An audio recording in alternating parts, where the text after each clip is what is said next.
Students, कैसे हैं आप लोग। आज हम पढ़ने जा रहे हैं क्लास 10 मैथ्स का जो हमारा चैप्टर चल रहा है एप्लीकेशन ऑफ ट्रिग्नोमेट्री। उसमें हमने जो सॉल्यूशन करा था एक्सरसाइज का वो कहाँ तक हो गया था, क्वेश्चन नंबर 5 तक। आज हम करेंगे क्वेश्चन नंबर 6 से इस चैप्टर का सॉल्यूशन। तो देखिए क्वेश्चन नंबर 6 क्या है, पहले मैं पढ़ता हूँ आप लोगों को। आप एनसीईआरटी बुक में अपना खोल के क्वेश्चन को समझिए, ठीक है। क्वेश्चन क्या बोल रहा है, क्वेश्चन नंबर 6 की बात कर रहे हैं हम। तो क्या बोल रहा है क्वेश्चन बोल रहा है A 1.5 meter tall boy is standing at some distance from a 30 meter tall building। तो एक बिल्डिंग है, मान लो जैसा जैसा बोल रहा है वैसे करते जाओ। एक 30 मीटर टॉल बिल्डिंग है, इससे कुछ दूरी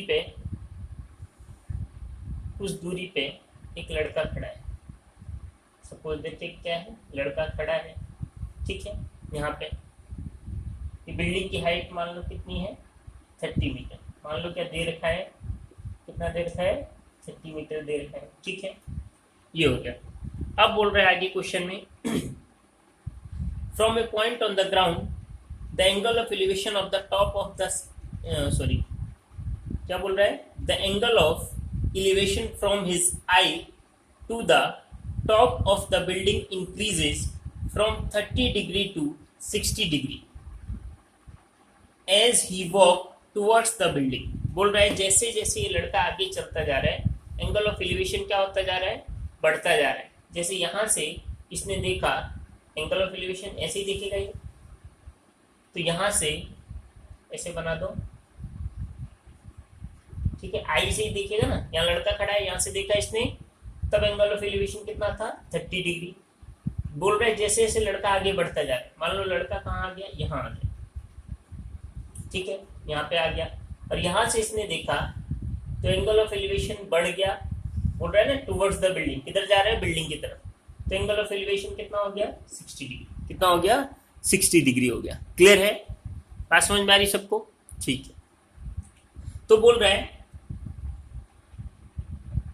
find the distance he walk towards the building. वो डिस्टेंस निकालो जो बिल्डिंग की तरफ ये गया। तो कौन सा डिस्टेंस बोल रहा है आपसे, ये यहाँ से यहाँ वाला, इसको मान लो x। कितना मान लिया हमने, x। ये डिस्टेंस हमको निकालना। क्लियर है, समझ में आया क्वेश्चन। एक बिल्डिंग थी, उस बिल्डिंग के कुछ दूरी पे एक बच्चा खड़ा था जिसकी हाइट दे रखी है, शायद कितनी दे रखी है, हाइट दे रखी है कितनी, 1.5 मीटर। इस बच्चे की हाइट दे रखी है, कितनी दे रखी है, 1.5 मीटर हाइट दे रखी है, ठीक है। ये बिल्डिंग की तरफ जा रहा है और जैसे जैसे बिल्डिंग की तरफ जा रहा है एंगल ऑफ एलिवेशन क्या होता जा रहा है, कम होता जा रहा है। तो आप यहाँ पे नाम दे दो ट्रायंगल का, ए बी सी और सी डैश, ठीक है। बात समझ गए सब लोग। तो देखो अब क्या, तो जब मैंने बोला है ऐसे टाइप के क्वेश्चन में आपको क्या करना है, तो देखो अगर ये 1.5 है तो ये भी कितना होगा, यहाँ से यहाँ तक ये भी कितना होगा, 1.5 मीटर। कितना होगा, 1.5 होगा, ठीक है।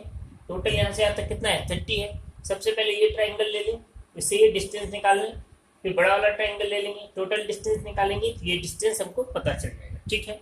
सो देखो,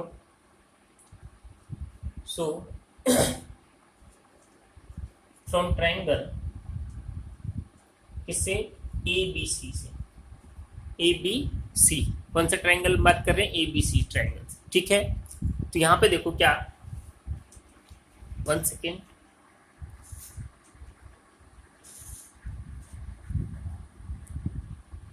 ठीक है। अब दिखाई दे रहा है सबको, from triangle A B C दे रखा है। So from triangle A B C से हम क्या देखेंगे, हमको क्या निकालना है, बेस निकालना है। परपेंडिकुलर दिया हुआ है तो वही क्या यूज करेंगे हम, 10। तो 10 60 डिग्री कितना हो जाएगा, परपेंडिकुलर कितना है, ए बी बाय बेस कितना है, बी सी। ये है, क्लियर है सबको, बात समझ में आ रही है, ठीक। तो देखिए यहाँ से क्या निकालना है आपको, बेस बी सी निकालना है। बी सी इधर ले जाओ तो कितना हो जाएगा, ए बी बाय 10 60 डिग्री, ठीक है। तो बेस देखो ए बी कितना हो जाएगा, ये टर्म टोटल यहाँ से आता कितना है, 30 है, उसमें से ये माइनस कर दो तो 30 माइनस 1.5। क्यों माइनस कर रहे हैं, क्योंकि हमको ये हाइट चाहिए बस। तो कितना हो जाएगा हमारा, 28.5 हो जाएगा, डिवाइडेड बाई 1060। 1060 कितना होता है, √3। ये आ गया हमारा फर्स्ट चीज। ठीक है, यहाँ से यहाँ तक की डिस्टेंस आ गई ना। अब हमको चाहिए बड़ा वाला ट्रायंगल यूज कर लो, ये वाला। ठीक है, सो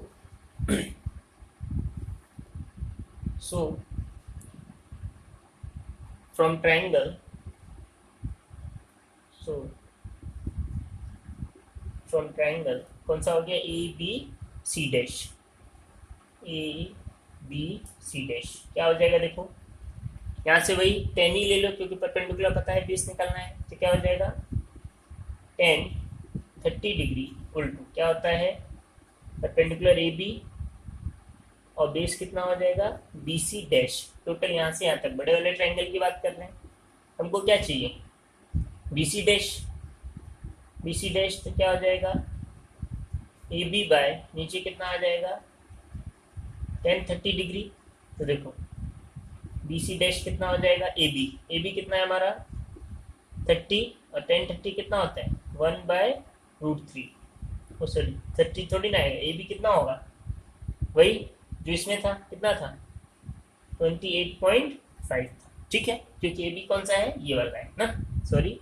तो देखो बी सी डैश कितना हो जाएगा 28.5 और साथ में कितना हो गया √3। क्लियर है, बात समझ में आ रही सबको।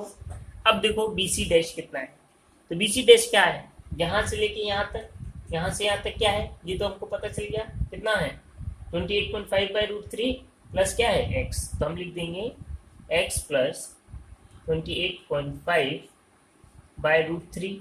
ठीक है, यही हुआ टोटल डिस्टेंस, इक्वल टू क्या हो गया 28.5/√3। यहाँ से x की वैल्यू अगर निकालें हम, तो x की वैल्यू क्या हो जाएगी, ये इधर चला जाएगा, तो कितना हो जाएगा 28.5√3 माइनस 28.5/√3, ये आ जाएगा। क्लियर है सबको, हमको x निकालना है। ठीक है, तो देखिए आगे आगे क्या हुआ यहाँ पे देखिए x की वैल्यू अगर निकालें, x दोनों में देखिए 28.5 कॉमन है, कॉमन ले लें 28.5, तो क्या बचेगा √3 माइनस क्या हो जाएगा 1/√3। ठीक है, तो x कैसे सॉल्व करते हैं इसको, ये एलसीएम लो, √3 इंटू हो जाएगा आपस में, √3 इंटू √3 माइनस 1 बाय नीचे क्या आ जाएगा √3। एलसीएम लेके करेंगे ना, दोनों का एलसीएम क्या आ जाएगा √3, यहाँ पे आ जाएगा √3 into √3 minus 1/√3। X equal to कितना हो जाएगा 28.5 √3 इंटू √3 कितना आ जाएगा 3 माइनस 1 बाय कितना बचेगा √3। एक्स इक्वल टू क्या लिखेंगे 28.5 इंटू 3 माइनस 1 कितना हो जाएगा 2/√3। ठीक है, ये आ जाएगा। अब मैंने बोला जैसे कि आपकी बुक्स वगैरह में सिंप्लीफाई करके नहीं दिया होता है, ऐसे सिंप्लीफाई करके दिया होता है, तो देखो कैसे करते हैं उसको क्या करेंगे, ऊपर नीचे √3 से मल्टीप्लाई कर दो, तो देखो क्या हो जाएगा x क्या आ जाएगा 28.5 है ना, इंटू 2 है, इसको इंटू कर दो 50201 17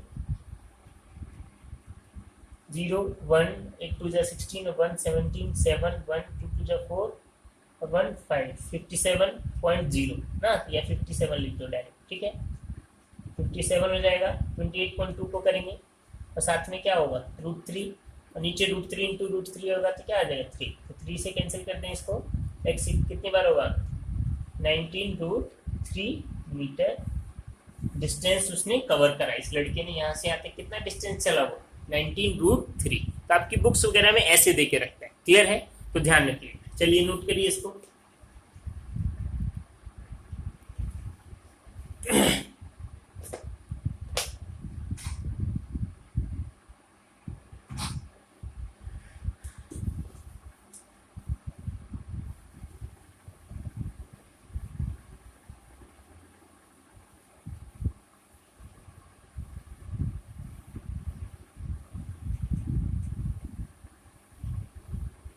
चलिए क्वेश्चन नंबर 7 की बात करते हैं। 7 क्या है, ठीक है। क्वेश्चन नंबर 6 हो गया। आप 7 की बात करते हैं। देखो 7 क्या बोल रहे हैं, from a point on the ground the angle of elevation of the top and bottom of A transmission tower fixed at the top of a 20-meter high building are 45 degree and 60 degree respectively. Find the height of the tower. देखो बहुत अच्छा question है। क्या बोल रहे हैं question number 7। देखो क्या बोल रहे हैं, बोल रहे हैं एक बिल्डिंग है, सपोज दैट एक बिल्डिंग है, ठीक है, एक बिल्डिंग हो गया। इस बिल्डिंग के ऊपर क्या लगा रखा है, टावर लगा रखा है। मान लिया टावर ऐसे हो गया, ठीक है, क्या लगा रखा है, टावर है, कोई टावर, ठीक है, इस बिल्डिंग के ऊपर ना। तो बोल रहा है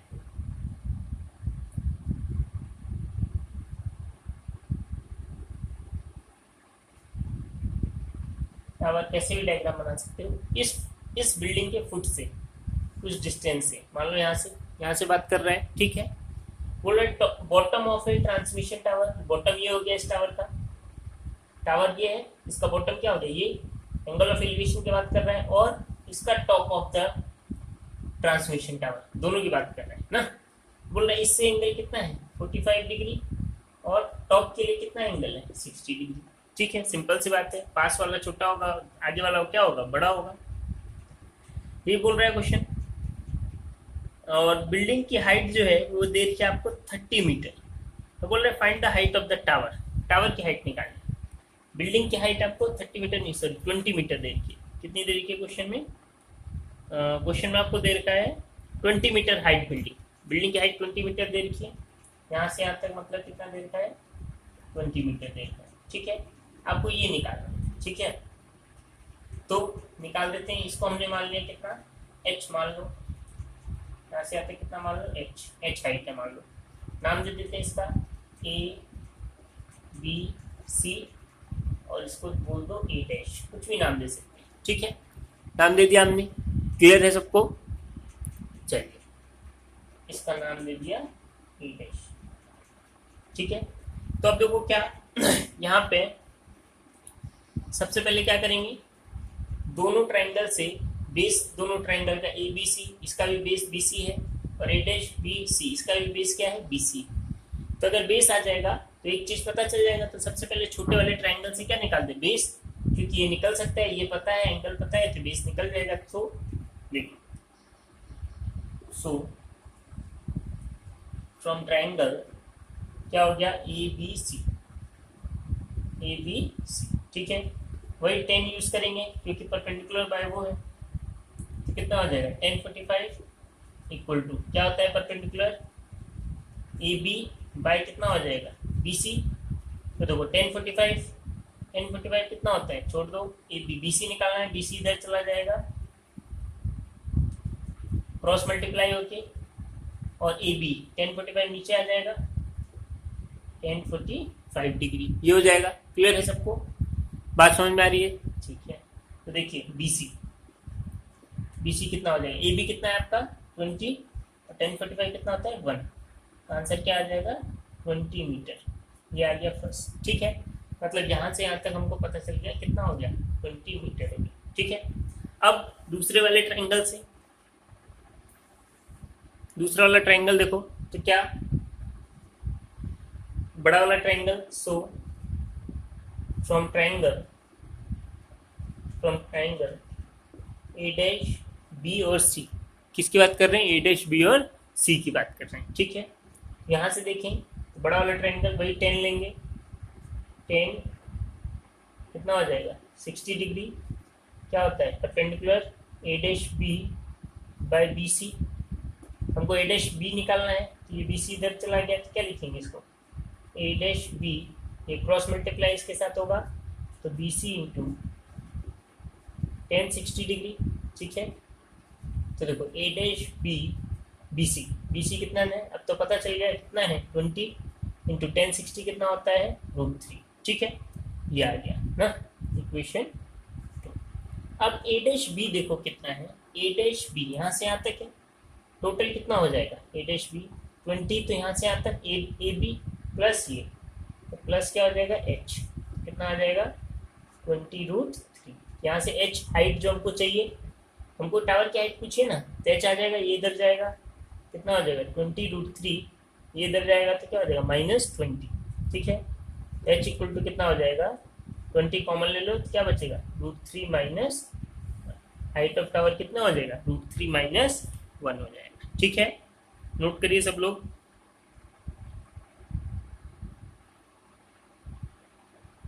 क्लियर है सबको? चलिए नेक्स्ट क्वेश्चन करेंगे अब हम। ये हो गया सबका।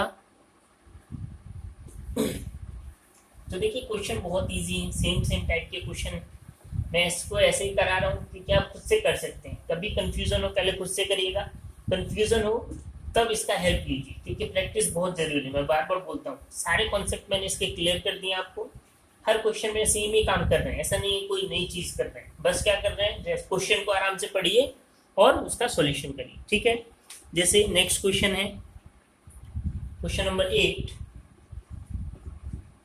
क्वेश्चन नंबर 8 जो है देखो क्या क्या बोल रहा है आपको, वो बोल रहा है कि एक मिनट, क्वेश्चन नंबर 8 में बोल रहा है आपको a statue 1.6 metre tall stand on the top of a pedestal. Pedestal क्या होता है, जिसके ऊपर मूर्ति उर्ति लगी होती है ना, उसके सपोर्ट के लिए, ठीक है। तो बोल रहा है from a point on the ground, पहले वो बना लेते हैं हम। एक मान लो पेडल स्टॉल बना दो, ऐसा है, ठीक है। इसके ऊपर मूर्ति रखी हुई है, इसके ऊपर क्या रखी हुई है, मूर्ति रखी है। वही सेम क्वेश्चन पिछले जैसा, मूर्ति रखा है, ठीक है। मूर्ति कैसे होगी, हमने तो जस्ट वो बनाया है, ठीक है। और ये स्टैच्यू कितना है बोल रहा है, तो ये स्टैच्यू की हाइट जो है पहले से वो बोल रहा है कितना है 1.6 मीटर, यहाँ से यहाँ तक कितना है 1.6 मीटर, ठीक है। आगे क्या बोल रहे हैं, from a point on the ground the angle of elevation of the top of the statue. तो कहीं इस ग्राउंड से एंगल ऑफ एलिवेशन कहाँ पे, top of the statue. Top की हो गया स्टैच्यू का कितना है 60 डिग्री, जैसा ऐसा बोल रहे हैं वैसे करते जाओ। And from the same point an angle of elevation of the top of the pedal stall is 45 degree. उसी पॉइंट से, जिस पॉइंट से ऊपर की बात कर रहे हैं ना, उसी पॉइंट से angle of elevation of the top of the pedal stall is 45 degree. तो पेडल स्टॉल के टॉप पे, या बोल सकता था वो स्टैच्यू के बॉटम भी बोल सकता था, बट उसने कंफ्यूज करने के लिए क्या बोला, पेडल स्टॉल के टॉप पे। यही है पेडल स्टॉल, क्या है, यही है जिस पे रखा हुआ है ना, इस पे एंगल कितना है 45 डिग्री। आपसे क्या पूछा है, find the height of pedal stall, जिसके ऊपर मूर्ति रखी हुई है, ये हाइट आपसे पूछी, ठीक है। क्लियर है, इजी है। देखो ए बी सी वही दे दो, इसको क्या बोल देंगे ए डैश बोल देंगे, ठीक है। अब देखो क्या यहाँ कुछ नहीं दे रखा, आपको कम से कम एक चीज पता होनी चाहिए। तो ऐसे क्वेश्चन हमने करे हैं, मैंने क्या बोला, जब कुछ नहीं दे रखा तो ऐसा खोजो जो दोनों ट्रायंगल के लिए क्या हो, कॉमन हो, और उनको कंपेयर कर दो। तो यहाँ पे देखो ए बी सी ट्रायंगल के लिए बेस कॉमन है, और ए डैश बी सी के लिए भी बेस यही है। तो दोनों ट्रायंगल से हम क्या निकाल दें, बेस निकाल दें, और फिर क्या करते हैं, दोनों को कंपेयर करते हैं, ठीक है। तो देखो क्या, सो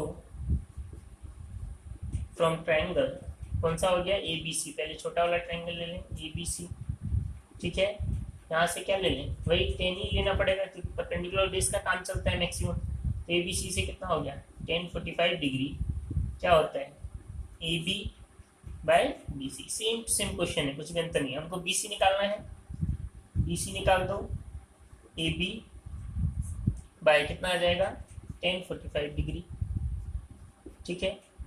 10 45 कितना होता है, 10 45 कितना होता है 1। तो यहाँ पे क्या आ गया A B by 1, that means क्या आ गया आपका ए बी आ गया, ठीक है, जो हमको निकालना है। क्लियर है, यही आया। हम बोल सकते हैं बी सी इक्वल टू क्या बोल सकते हैं ए बी, ये मिल गया हमको फर्स्ट चीज, ठीक है। क्लियर है सबको? इक्वेशन 1 डाल दो, है ना। अब यहाँ से आगे देखो नेक्स्ट वाले से क्या, नेक्स्ट वाले ट्राइंगल से देखते हैं। नेक्स्ट ट्राइंगल क्या है हमारा, so from triangle A dash B और सी से बात करते हैं, ठीक है। इससे क्या बोलेंगे हम, इससे भी वही क्या निकाल दो, tan 60 डिग्री, tan ही आएगा क्योंकि परपेंडिकुलर बाय बेस का काम है। कितना है perpendicular, A dash B by कितना हो जाएगा बी सी, ठीक है। क्लियर है सबको, निकालना क्या है, बी सी मैंने बोला जो कॉमन है निकाल दो, बी सी निकाल दो, क्या हो जाएगा ए डैश बी और नीचे क्या आ जाएगा tan 60 डिग्री, ठीक है। तो बी सी, ए डैश बी कितना हो गया आपका, हमको नहीं पता, रहने दो उसको, ए डैश बी और tan 60 कितना होता है आपका √3, ठीक है। तो ये आ गया आपका इक्वेशन 2। अब देखो इक्वेशन 1 और 2 को अगर कंपेयर करें तो यहाँ भी BC है, यहाँ भी BC है। किसी इक्वेशन का एक साइड सेम होता है तो दूसरा साइड क्या कर सकते हैं हम, सेम कर सकते हैं। So from equation 1 and 2 compare both side, कंपेयर करें तो देखो हम क्या लिख सकते हैं, A B equal to A dash B by √3। A B कितना है पता नहीं हमको, इक्वल टू देखो ए डैश बी क्या है हमारा, ए डैश बी यहाँ से यहाँ तक तो कितना है ए बी प्लस ये हम क्या लिख सकते हैं A B plus 1.6 divided by क्या हो जाएगा √3, ठीक है। तो यहाँ से देखो निकालने अगर वैल्यू तो देखो क्या हो जाएगा,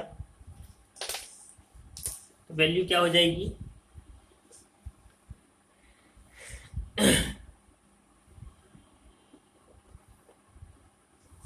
ठीक है। देखो क्या बोल सकते हैं इसको हम, √3 उधर जाएगा तो क्या हो जाएगा, क्रॉस मल्टीप्लाई होके क्या होगा ए बी √3 इक्वल टू क्या आएगा ए बी प्लस 1.6 ये आ जाएगा, ठीक है। आपको ए बी की वैल्यू निकालनी है तो ए बी इधर ला दो, A B √3 minus A B equal to क्या आ जाएगा 1.6, ए बी कॉमन ले लो तो क्या बचेगा √3 माइनस 1 इक्वल टू क्या आ जाएगा 1.6। तो यहाँ से ए बी की वैल्यू आ जाएगी, कितनी आ जाएगी 1.6 बाय √3 माइनस 1, ये आ जाएगा आपका सॉल्यूशन, ठीक है। ये क्या है पेडल स्टील की हाइट है, बट मैं बोलता हूँ बार बार इतना तो दिया नहीं होता क्वेश्चन में, आपको क्वेश्चन में क्या होता है सिंप्लीफाई करना होता है थोड़ा, ठीक है। तो आप पहले यहाँ तक नोट करिए, सिंप्लीफाई करके मैं दिखाता हूँ आपको, ठीक है। तो देखो यहाँ तक नोट हो गया सबका, सिंप्लीफाई कैसे करेंगे,